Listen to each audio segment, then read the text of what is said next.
My boyfriend makes me the happiest I've ever been, but his deal breaker is he wants to live with his mom forever, so I would have to live with both of them if I want to stay with him, and it's causing huge problems.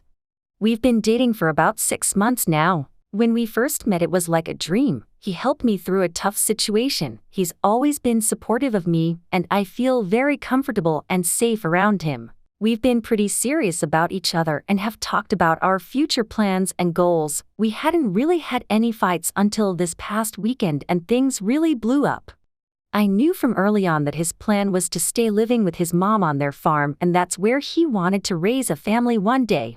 When I first met and went to his home, about 2 months into dating, things were fine. I could see myself there and a future there. Now things have gotten more complicated. Sometimes his mom can be a little controlling, like wanting him to quit certain jobs. She freaks out and yells whenever something goes wrong or something doesn't get done. He's been working 60 to 70 hours a week the past month, and so he hasn't had time to do as much around the house. Ever since he started this job, they fight all the time. Any interaction they have is either short or blows up.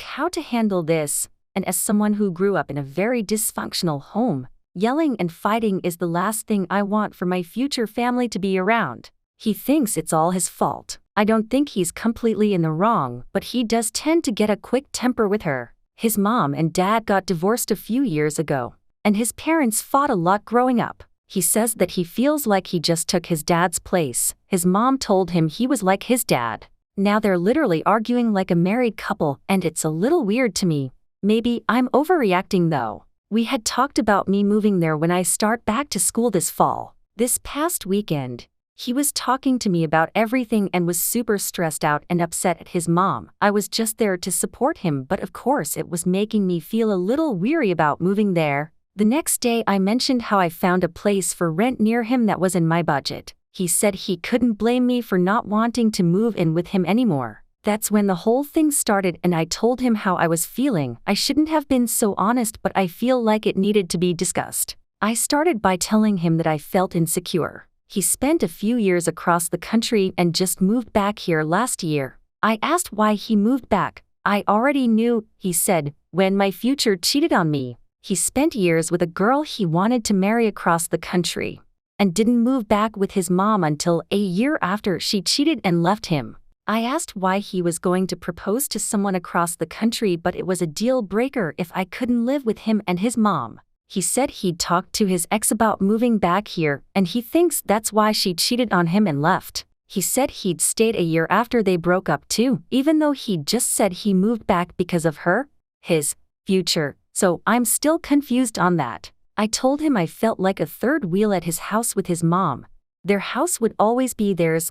All the decisions I'd worry I'd be left out of. Financial things, etc. Like I'd never feel secure because I'd have nothing in my name.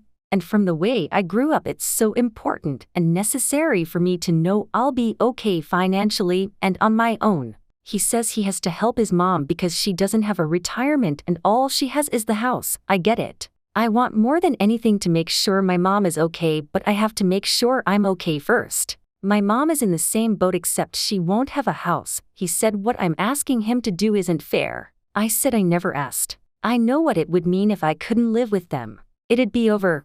So basically we talked for hours to get nowhere. It feels like we're stuck and I have to make this huge decision to leave or try living with him. Or get my own apartment and wait a year to try to move in, probably the best option. I feel like I'm overthinking this way too much.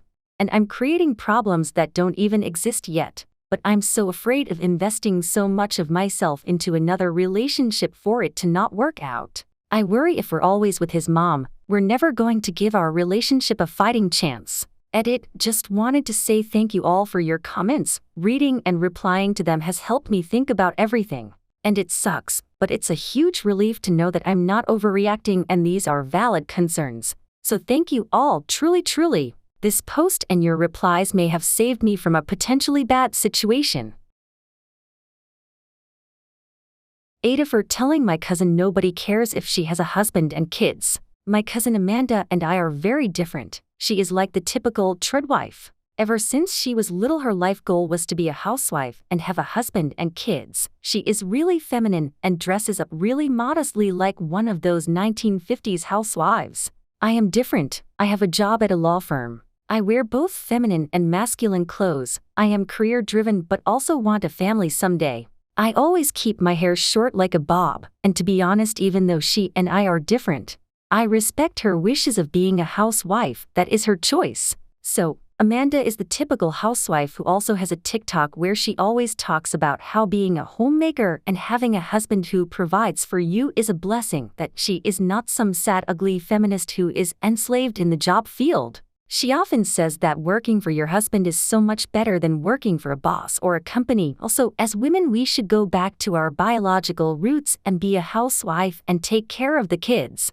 She is also anti-abortion. All of this is something I ignore until it is a way to insult me. She hates that I work a corporate job and have a different life. She oftentimes tries to persuade me to quit and find a husband. She often brags about how much stress less her life and how happy she is as a homemaker. And also that I am already pushing 40 and I need to start taking things seriously instead of being a carousel rider. First of all, what I do in my private life is none of her business. Secondly, she knows I am not someone who has sex with every living being. What hurts the most is when she says that if I was a bit more feminine like her and not masculine, 2 of my ex-boyfriends wouldn't have cheated on me in the past. To be honest, I am very tall, like 5, and I am not fat but have a little large body type. This has been going on for a long time. I brush it off every time I hear it. She always tries to scare like, oh, you know, guys don't like women who are in their 30s. You should dress up like a girl.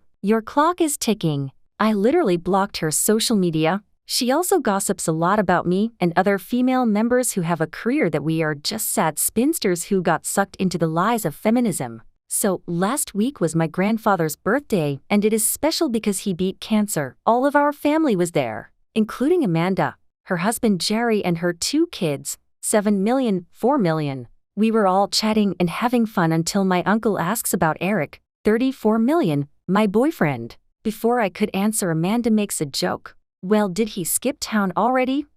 I asked what does she mean, and she says, well, your last 2 boyfriends left you. I was betting how long will it take. I just sat there trying to grasp what she just said. She again went on a rant how she made the right choice by getting married at 21 so she doesn't have to deal with dating nonsense and how lucky she is, and it is all because she is not some street zero.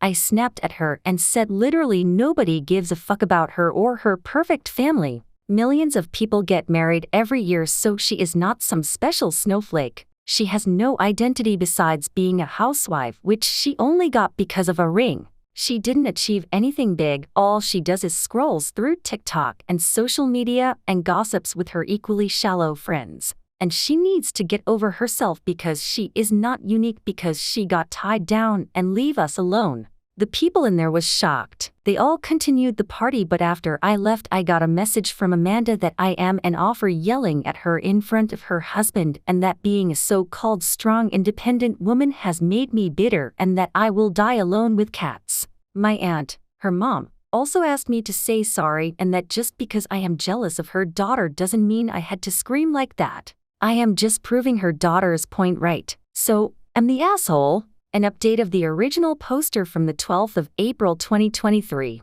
Hello guys. I didn't realize that I would get so much attention. Some of the comments were hilarious. Well, I have a good news and a bad news. The good news is that I found out that I am pregnant. Yay! That kinda explains why I lashed out rather than just ignoring Amanda's comments. My boyfriend proposed to me the moment he learned about the pregnancy. He further said he had been planning on proposing to me 6 months ago, which would have happened on my birthday next month, but the pregnancy just seals the deal. He promised me that he would give me a better proposal. And about Amanda, we are not speaking yet, but there was a thing with her husband. You see, her husband and I are amicable but not close. It is just simple hi and hello, so I was shocked when I got an email from him. The email said that he was sorry for his wife's behavior at the dinner table. He kept saying I do not deserve the treatment his wife gave. He pushed her a lot to apologize to me, and now here is the kicker. He mentioned he kept news article of me from 2 years ago. You see, 2 years ago, Me and my friends volunteered to feed 100 homeless and poor people on Christmas. It was my idea, but my friends helped a lot. We organized the whole thing and paid for the stuff. I was the leader of this. The local newspaper picked on the story and they did an interview. My picture was there with a small segment on the newspaper. Later on, the same newspaper did another interview when I volunteered at my local homeless shelter. I basically coached them to find a job and prepare them for interviews. Kinda like a life coach. Jerry, Amanda's husband, kept both of those papers with him. He said that he has always admired my drive and passion to help people. He is really swooned by it. He wishes his wife was like me. It really creeped me out. Tell me you do not find that creepy. Yesterday, my aunt, Amanda's mother, came to my home and accused me of seducing Jerry. She further said Amanda was crying because her husband fought with her after what she said to me. Her husband was adamant that she say sorry to me. And during their fight he slipped it out that Amanda will never be as good as I am because she is a boring housewife while I am someone who is actually doing something that makes a difference. My mom asked me if Jerry ever tried to flirt with me. I don't know what to say. I didn't mention the email because this will complicate the situation even more. My mom asked me to show my aunt the messages between Jerry and I so that she stops accusing me. I did. The last conversation I had with Jerry was in September 9, 2022 during Amanda's birthday. He wanted to check if I was coming to the party or not. That's it. Like I said, I never had any serious conversation with him other than some hi and hello. I am so confused now. I still haven't told my mom or anyone about my proposal or pregnancy. Edit. I think I should make it clear why I find Jerry's mail a little creepy. If it was just an apology on behalf of his wife, I would have get it. But it says he kept a news article from 2 years ago of me. Even I didn't keep that because it was a small segment where they wrote it. Also the fact that he had never approached me about it. I have been doing charity work for 8 years now. He knows it but never approached me about it. He literally said he was swooned by me, which is why I find a little creepy. But then again, you guys might be right. He was just being polite and I am reading too much into it because I feel like it is my fault they are having problem. But I will just stay out of it.